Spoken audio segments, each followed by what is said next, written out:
MetaMask entre enfin dans la course au stablecoin. On en parle dans un instant. Le Crypto Daily.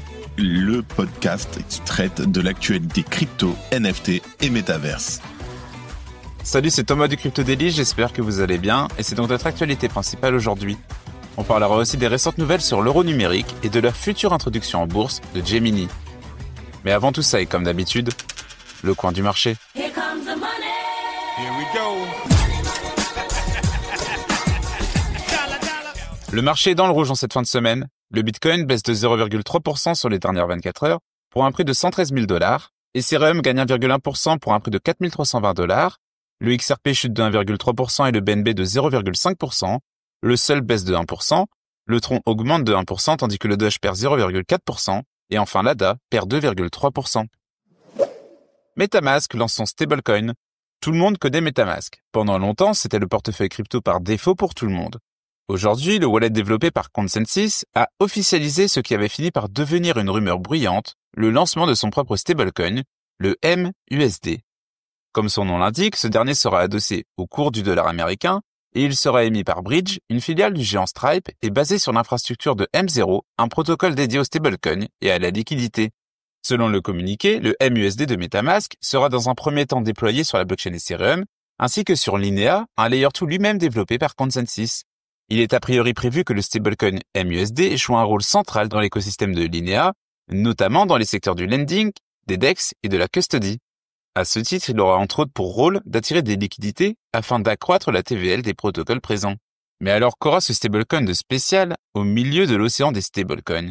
Eh bien, il devrait surtout être utile aux fervents utilisateurs du portefeuille crypto qui devraient pouvoir s'en servir pour limiter la friction dans l'écosystème crypto. Le responsable produit MetaMask, Gal Eldar, explique, je cite, « Le MetaMask USD est une étape clé pour amener le monde on-chain. En s'intégrant nativement à notre offre, il permettra de lever certains des freins les plus tenaces du Web3 en réduisant la friction et les coûts liés à l'onboarding dans un portefeuille auto-hébergé. Mais surtout, le plus grand atout du MUSD de MetaMask pourrait se révéler en fin d'année. Selon le communiqué de presse de Consensus, la firme prévoit de lancer sa propre carte Mastercard avant 2026 qui permettra de payer chez des millions de commerçants. Concernant la collatéralisation du stablecoin, Consensus a opté pour des actifs liquides, notamment des bons du Trésor américain à court terme. Cela lui permettra de générer des revenus sur un modèle similaire à celui de Tether ou de Circle. Notons quand même que c'est la première fois qu'un wallet self-custodial lance son propre stablecoin. Et ça devrait arriver vite puisque ce dernier devrait être déployé sur le marché dans les prochains mois. Si tu aimes le Daily, une note et un commentaire nous aident énormément. Aussi, si tu ne veux rien rater de l'actualité, abonne-toi. L'euro numérique pourrait-il être déployé sur Ethereum et Solana? Il y a quelque temps, l'Europe et sa banque centrale semblaient avancer sur le projet de l'euro numérique à la vitesse d'une limace.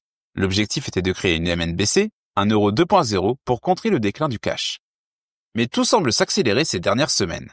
L'article du Financial Times est sans appel, l'Union européenne pourrait mettre en service son euro numérique d'ici 2027, soit 2 ans plus tôt que prévu. Alors pourquoi une telle précipitation? Le coupable est tout désigné, le Genius Act américain. Pour rappel, cette loi offre un cadre réglementaire clair aux stablecoins comme l'USDC et l'USDT. Ces crypto-monnaies, dont la valeur est arrimée au dollar, ont ainsi eu le feu vert pour se développer légalement sur le territoire américain. Pour l'Union européenne, c'est un problème de souveraineté. Comme l'a souligné Piero Cipollone, membre du directoire de la BCE, l'Europe ne peut pas se permettre de devenir dépendante de solutions de paiement étrangères. L'Europe veut donc son propre cheval de bataille numérique pour ne pas se faire distancer. Mais la grande surprise de l'article du Financial Times réside dans l'option envisagée pour l'euro numérique, l'utilisation d'une blockchain publique. Et ce n'est pas rien. En effet, jusqu'à présent, les banques centrales privilégiaient une blockchain privée, gérée par une entité centrale, comme le fait la Chine avec son yuan numérique. L'idée d'une blockchain publique comme Ethereum ou Solana, qui sont décentralisées et ouvertes, était perçue comme un risque pour la sécurité et la confidentialité. Alors pourquoi un tel changement de cap? Eh bien, en 2 mots, l'efficacité et la transparence. Si l'Union européenne franchit ce pas audacieux, cela pourrait marquer un tournant mondial et encourager d'autres pays à suivre le mouvement. Mais malgré cet élan de dynamisme, le chemin est encore semé d'embûches, la question de la vie privée est au centre des débats. Les citoyens européens seront-ils à l'aise avec une monnaie numérique dont les transactions pourraient être traçables par les autorités? C'est une fine ligne à ne pas franchir entre surveillance et sécurité. Il y a aussi une menace pour les banques commerciales qui craignent de voir leur rôle réduit Et enfin, la question de la coopération internationale qui sera primordiale. En clair, affaire à suivre. Merci d'écouter le Crypto Daily. Gemini va rentrer en bourse. Gemini, l'exchange fondé par les frères Winklevoss, a officiellement déposé son dossier d'introduction en bourse, S-1, auprès de la SEC. L'entreprise prévoit de se coter au Nasdaq sous le symbole GEMI, avec l'appui notamment de Goldman Sachs et de Citigroup. Ce sera le 3e exchange crypto américain, coté après Coinbase et Bullish. Notons que cette IPO s'inscrit dans une vague plus large de cotation crypto en 2025, portée par un climat politique favorable aux États-Unis. En revanche, le contexte financier de Gemini reste tendu.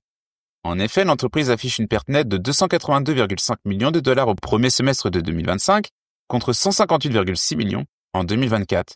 Sur la même période, le chiffre d'affaires atteint 67,9 millions, avec plus de 18 milliards d'actifs sous gestion. D'ailleurs, pour soutenir sa croissance, Gemini a sécurisé une ligne de crédit de 75 millions de dollars auprès de Ripple, extensible à 150 millions.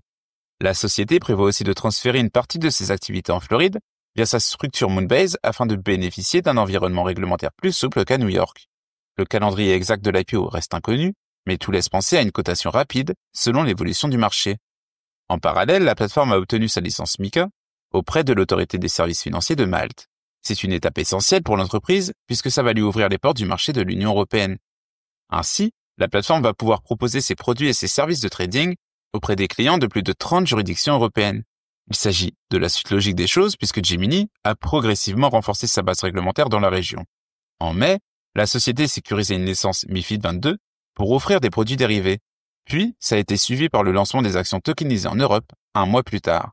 Il faudra donc surveiller l'évolution de Gemini parce qu'il pourrait vite devenir un géant sur le territoire européen. Et voilà, c'est fini pour nos 3 news principales du jour, et on passe maintenant aux brèves. Le ministère de la Justice américaine nuance sa position sur les développeurs crypto. Matthew Galeotti a affirmé que rédiger du code sans intention malveillante ne constitue pas, en soi, une infraction pénale. La Chine veut-elle autoriser les stablecoins? Après des années de rejet, la Chine s'apprêterait à autoriser des stablecoins adossés au yen.